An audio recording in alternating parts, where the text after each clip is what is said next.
So we had to, unfortunately, order a whole new chassis, which involved stripping the entire car down to the last nut bolt.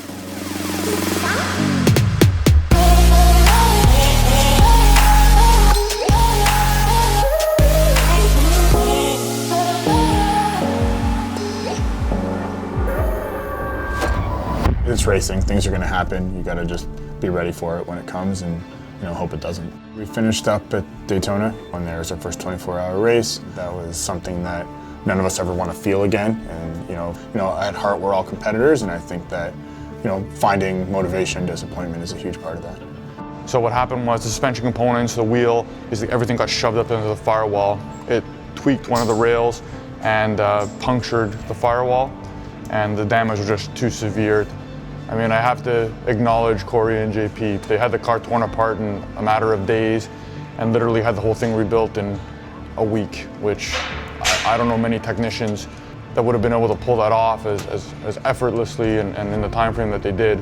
We had to order a whole new chassis, which involved stripping the entire car down to the last nut bolt, tie strap, every conceivable thing on this chassis removed.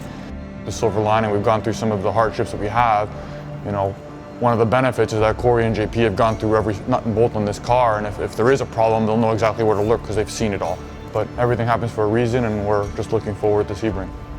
So the race held at Sebring International Raceway, held on a really cool surface. It's an old runway, I believe from World War II. This thing, it's a 12-hour race. It's a seriously bumpy track, seriously.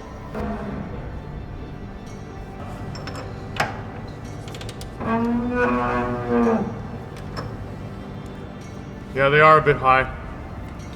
Literally every aspect of the car is instrumented. The obvious things like oil temperature and pressure, suspension and kinematic sensors, lasers to measure ride height, sensors to measure the travel of the suspension and the dampers. You name it, there's something there monitoring either travel, temperature, pressure.